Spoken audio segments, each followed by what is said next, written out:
کے سامنے قرآن کریم کی چند آیتیں تلاوت کی جو سورۃ الفرقان کی آیتیں ہیں۔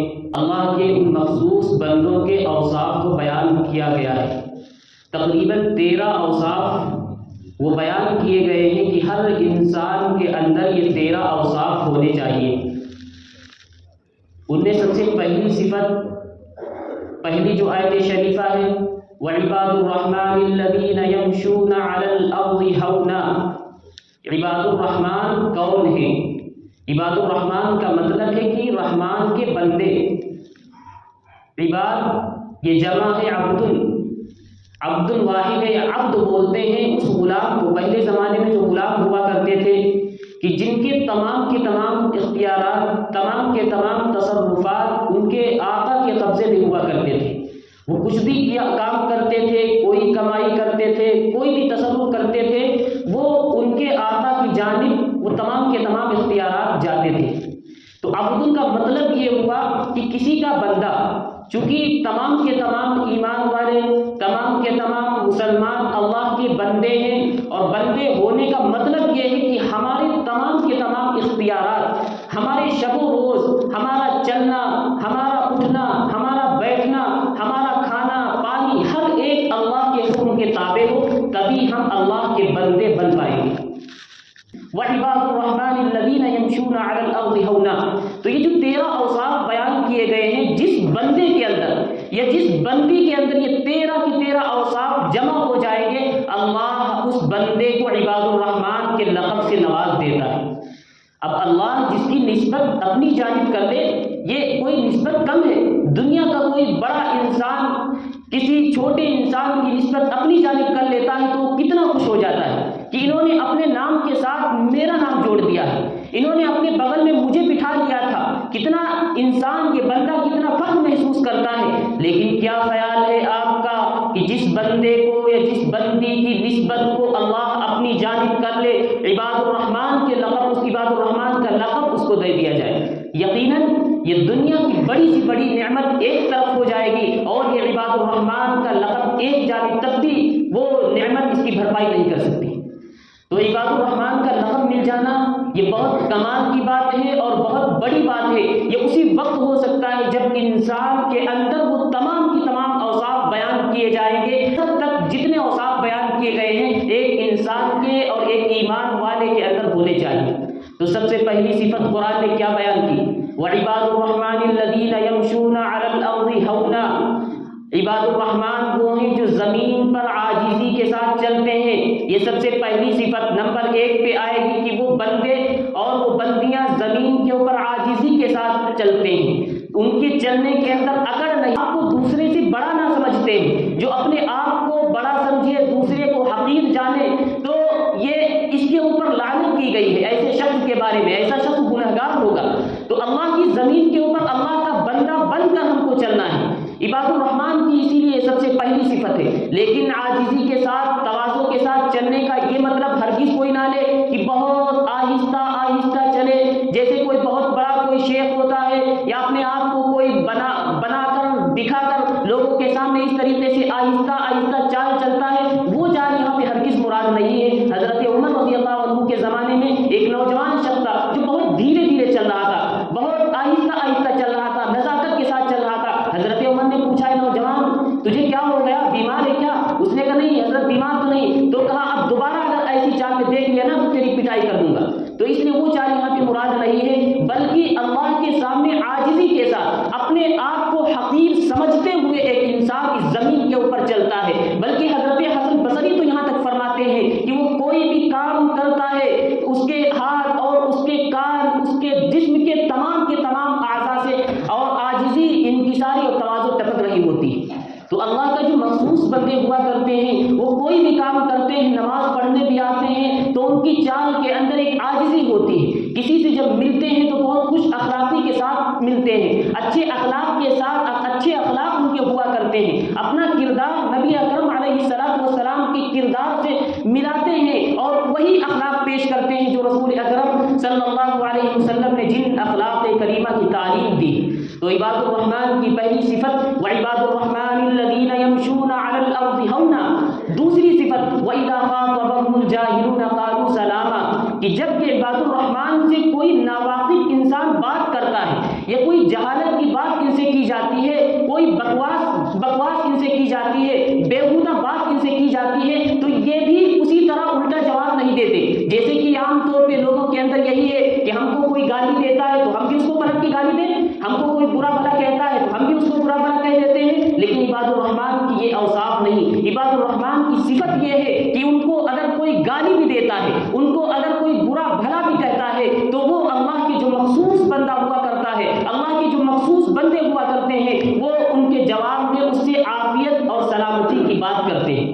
نبی اکرم علیہ السلام کے زمانے میں دو شخص تھے، ایک شخص دوسرے کو برا بھلا کہہ رہا تھا، گالیاں دے رہا تھا، لیکن دوسرا شخص سلامتی کی بات کر رہا تھا اور اس کے اوپر سلامتی کی دعا کر رہا تھا۔ نبی اکرم علیہ السلام نے ارشاد فرمایا کہ یہ انسان جو برا بھلا کہہ رہا ہے اس کی جانب سے ایک فرشتہ متعین ہو جایا کرتا ہے، جبکہ انسان اس کو گالی دیتا ہے تو فرشتہ اس کا جواب دے دیا کرتے ہیں، اور جب وہ سلامتی کی دعا کرتا ہے تو فرشتے کہتے ہیں کہ سلامتی اس پر نہیں بلکہ تجھی پر سلامتی ہو۔ تو جو بندہ صبر کر لیتا ہے، کسی کی گالیاں سن لیتا ہے، نبی اکرم علیہ السلام کی زندگی میں ہم دیکھیں کہ آپ صلی اللہ علیہ وسلم کو کفار مکہ کس طریقے سے اذیتیں دیتے تھے، کتنی زیادہ تکلیفیں پہنچاتے تھے۔ نبی اکرم علیہ السلام کا خود بیان ہے کہ جتنی تکلیفیں مجھے اس دین کے بارے میں دی گئی ہیں، اتنی تکلیفیں اس سے پہلے کسی کو نہیں دی گئی تھی۔ کس قدر آپ کو گالیاں دی جاتی تھی۔ حضرت تھانوی رحمۃ اللہ علیہ کے بارے میں تو یہ ہے کہ لوگ پرچے میں گالی لکھ کر حضرت کو دے دیا کرتے تھے، لیکن کوئی عام لوگوں کی بات ہوتی تو وہ بھی اس کے پلٹ میں گالی کا جواب دیتے، لیکن یہ لوگ صبر کیا کرتے تھے۔ نبی اکرم علیہ السلام کو لوگ گالیاں دیتے تھے، لیکن آپ پھر بھی صبر کرتے تھے اور اس کے لیے ہدایت کی دعا کرتے تھے۔ تو اللہ کے جو مخصوص بندے ہیں وہ برائی کا جواب برائی سے نہیں دیتے ہیں، بلکہ وہ برائی کا جواب بھی اچھائی سے دیتے ہیں۔ اب ایک انسان آپ کو برا بھلا کہتا ہے، آپ کو گالیاں دیتا ہے، اگر آپ بھی اس کے جواب میں گالیاں دیں گے تو لڑائی بڑھتی ہی چلی جائے گی، نفرت بڑھتی ہی چلی جائے گی۔ لیکن یہیں پہ اگر آپ صبر کر لیتے ہیں، اس گالی کا جواب گالی سے نہیں دیتے ہیں، آپ صبر کر لیتے ہیں، اپنے اوپر کنٹرول کر لیتے ہیں، اپنے غصے کو پی لیتے ہیں، تو دیکھیے چند ہی دن کے بعد وہ آپ کا جو دشمن ہے وہ بھی آپ کا حقیقی دوست بن جائے گا، سچا اور پکا دوست بن جائے گا۔ وہ سمجھ جائے گا کہ اس بندے کے اندر کچھ ہے، اللہ کا ڈر اس کے دل کے اندر بیٹھا ہوا ہے، نبی اکرم علیہ السلام کی سنت اس کے دل کے اندر بیٹھی ہوئی ہے، اس لیے یہ برائی کا جواب برائی سے نہیں دیتا ہے، بلکہ یہ برائی کا اس کے سامنے برائی کی جاتی ہے تو اس کے جواب میں بھی یہ صبر کرتا ہے اور عافیت کے ساتھ سلامتی کی بات کرتا ہے۔ تو اللہ کے جو مخصوص بندے ہیں ان کا پہلا وصف ہے عباد الرحمن الذین یمشون علی الارض ہونا واذا خاطبهم الجاہلون قالوا سلاما والذین یبیتون لربهم سجدا وقیاما۔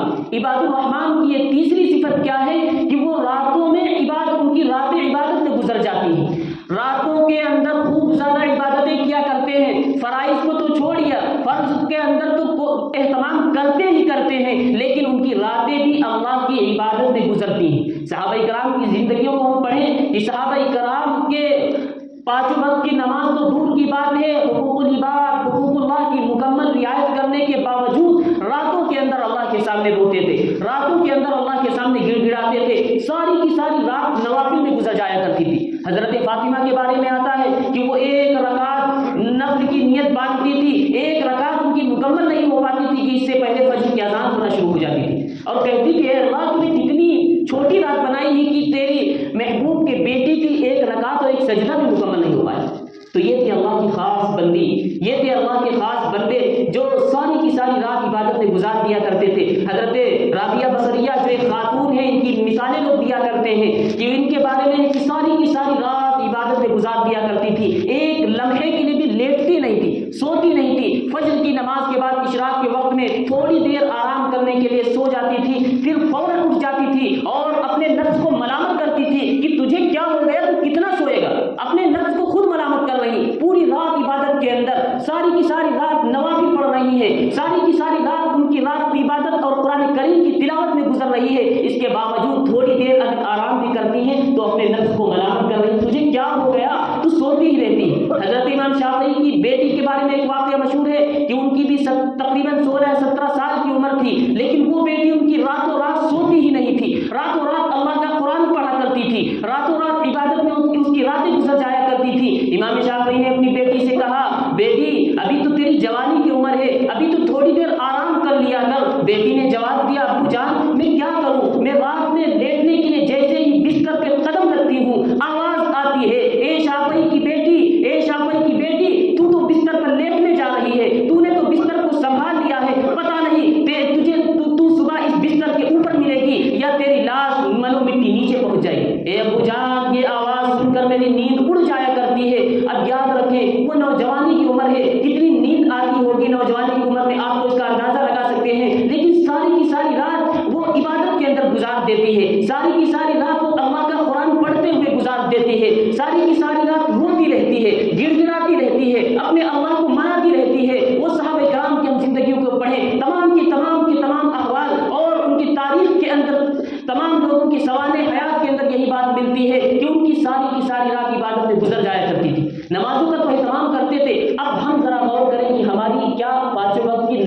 رہی ہیں یا ادا نہیں ہو پا رہی ہیں، پھر ہم کیسے اللہ کی مخصوص اور عباد الرحمان بن سکتے ہیں؟ اللہ نے جو 13 اوصاف بیان کیے ہیں قرآن کریم کے اندر، وہ 13 اوصاف میں سے کوئی ایک صفت ہمارے اندر پائی جاتی ہے؟ ہم ذرا غور کریں کہ ہمارا چلنے کے اندر ہم کس طریقے سے چلتے ہیں؟ عاجزی، انکساری، تواضع پائی بھی جاتی ہے نہیں پائی جاتی ہے؟ والذین یبیتون لربہم سجدا وقیاما کا ہم مصداق بن پا رہے ہیں کہ نہیں بن پا رہے؟ آج ہم اپنے معاشرے کا جب جائزہ لیتے ہیں پتہ چلتا ہے کہ اکثر لوگ فرائض کو ترک کر رہے ہیں تو نوافل کے تو دور کی بات ہے، راتوں میں اٹھ کر تہجد کی نماز پڑھنا تو دور کی بات ہے۔ اس لیے سب سے پہلے ہم سب کے لیے ضروری ہے کہ ہم اپنی زندگیوں کے اندر نماز کو لائیں، اپنے آپ کو نمازی بنائیں۔ نمازی بنانے کے ساتھ ساتھ جب ہم نمازی بن جائیں گے، اللہ ہمیں دوسرے برائیوں والے کاموں سے ہم کو بچا لے گا، خرافات سے بچا لے گا، لغویات سے بچا لے گا۔ لیکن ضرورت اس بات کی ہے کہ ہم اپنی زندگی کے اندر نمازوں کو لائیں، اپنے آپ کو نمازی بنائیں۔ آپ سے کچھ زیادہ نہیں مانگا جا رہا، بس آپ 5 وقت کی نماز پڑھنے اپنی دکان پہ بیٹھیں۔ کون منع کرتا ہے؟ کوئی نہیں منع کرے گا آپ کو، بس آپ 5 وقت کی نماز پڑھ لیا کریں جو اللہ کا اہم فریضہ ہے۔ اس فریضے کے بغیر کوئی چارہ کار ہی نہیں ہے، کوئی بچ ہی نہیں پائے گا۔ یاد رکھنا، یہ سوچیں کہ ہم نمازوں کو چھوڑتے رہے، ہم جب بڑھاپا ہو جائے گا ہم توبہ کر لیں گے، اللہ معاف کر دے گا۔ یاد رکھیے نمازیں جو ہے توبہ سے بھی معاف نہیں ہوا کرتی ہیں۔ یہ ایک طرح کا آپ کے اوپر قرض ہے، جب تک اس کی ادائیگی آپ سے نہیں ہو پائے گی اس وقت تک اللہ بھی معاف نہیں کرے گا۔ اس لیے جتنی بھی نمازیں ہم سے قضا ہو گئی ہیں، ہم اپنی زندگی کا جائزہ لیں کہ بالغ ہونے کے بعد سے 15 سال کے بعد سے آج میری عمر 30 سال 40 سال ہے، کتنی نمازیں قضا ہوئی ہیں ان کو شمار کرنے کے بعد چونکہ تعداد تو نہیں نکال سکتے، اس لیے ہم اپنے اعتبار سے ان کی قضا پڑھنا شروع کریں۔ ظہر کی نماز پڑھنے آئے 2-3 نمازیں ایکسٹرا پڑھ لیں، عصر کی نماز پڑھنے آئے، عشاء کی نماز پڑھنے آئے، ہر نماز کے وقت میں ہم 2-3 نمازیں ایکسٹرا پڑھتے رہیں۔ جب یقین ہو جائے گا، غالب گمان ہو جائے گا کہ اب میری زندگی کی بقیہ جو پیچھے کی جو نمازیں تھیں وہ سب ادا ہو چکی ہیں، بس اب کہا جائے گا کہ آپ کے ذمہ کوئی نماز قضا نہیں۔ اب آپ اللہ سے توبہ کریں گے تو اللہ توبہ بھی قبول کر لے گا، ورنہ یاد رکھیے صرف ہم توبہ کے بھروسے پہ رہیں کہ ہم عقید میں توبہ کر لیں گے اور سب بخشش ہو جائے گی۔ یاد رکھنا اس طریقے سے توبہ اللہ قبول بھی نہیں کرتا ہے۔ حقوق اللہ بھی مکمل ہو، حقوق العباد کی بھی رعایت ہو، اس کے ساتھ ساتھ جب توبہ کی جائے گی تب اللہ اس توبہ کو بھی قبول کرے گا۔ اس لیے ہم سب اپنے آپ کو پہلے نمبر پہ نمازی بنائیں گے تو پھر دھیرے دھیرے جو قرآن کریم نے اوصاف بیان کیے ہیں وہ اوصاف بھی ہمارے اور آپ کے اندر پیوست ہو جائیں گے، اور جب یہ اوصاف آ جائیں گے تو اللہ نے جو لقب دیا ہے عباد الرحمان کا، وہ عباد الرحمان کے ہم مصداق ہو جائیں گے، ورنہ عباد الرحمان کے مصداق نہیں ہے، کیونکہ بندے کا مطلب ہی یہی ہے کہ اس کے تمام افعال، اس کے تمام کام کرتوت سب کے سب اللہ کی منشا، اللہ کی مرضی کے مطابق ہوں، اسی کو عباد الرحمان کہا گیا۔ چونکہ یہ 13 اوصاف بیان کیے گئے لیکن وقت اجازت نہیں دیتا، 13 اوصاف تو بیان نہیں ہو پائیں گے، بس پہلا وصف جو بیان کیا گیا وعباد الرحمن الذین یمشون علی الارض ہونا واذا خاطبهم الجاہلون قالوا سلاما، یہ دوسرا ہے کہ جب کوئی جاہل یا کوئی ناواقف انسان کوئی جہالت کی بات آپ سے کرے، کوئی بیہودہ گپ شپ آپ سے کرے تو آپ اس کا جواب اچھائی سے دیں، آپ بھی اسی طرح گالیاں نہ دیں۔ اور اسی طریقے سے واذا خاطبهم الجاہلون قالوا سلاما والذین یبیتون لربہم سجدا وقیاما، جو عباد الرحمان ہوتے ہیں ان کی یہ تیسری صفت یہ ہے کہ ان کی رات عبادت میں گزر جایا کرتی ہے، ان کی رات اللہ کے سامنے روتے گڑگڑاتے ہوئے گزر جایا کرتی ہے۔ اب اگر کوئی رات میں نہ اٹھ پائے، تہجد کی نماز ادا نہ کر سکے، اس کے بارے میں بھی آپشن موجود ہے۔ ترمذی شریف کی روایت ہے، حضرت عثمان ابن عفان کی روایت ہے، نبی اکرم علیہ الصلوۃ والسلام نے ارشاد فرمایا من شهد العشاء فی جماعۃ کان له كقیام نصف لیلۃ، کہ جو شخص عشاء کی نماز جماعت کے ساتھ پڑھ لیتا ہے تو آدھی رات اس کو نفلی عبادت کا ثواب دیا جاتا ہے، گویا کہ آدھی رات وہ اس نے آدھی رات جگ کر عبادت کی ہے۔ اور اللہ کے نبی صلی اللہ علیہ وسلم آگے ارشاد فرماتے ہیں ومن صلی العشاء والفجر كقیام لیلۃ، اور جس شخص نے عشاء کی نماز اور اسی طریقے سے فجر کی نماز بھی جماعت کے ساتھ ادا کی تو اس کی ساری رات عبادت میں لکھی جائے گی۔ کتنی آسانی بیان کی گئی ہیں، کتنی شریعت مطہرہ کے اندر آسانیاں رکھی گئی ہیں، پھر بھی اگر ہم فائدہ نہ اٹھائیں تو یہ ہمارے لیے خسارے نقصان کی بات ہے۔ دعا ہے کہ اللہ تبارک و تعالی ہم سب کے اندر اوصاف حمیدہ کو پیدا کرنے کی توفیق نصیب فرمائے، اور یہ جو 3 وصف عباد الرحمان کے بیان کیے گئے ہیں یہ اوصاف ہمیں اپنی زندگیوں کے اندر لانے کی توفیق بخشے، آمین۔ وآخر دعوانا ان الحمد للہ رب العالمین۔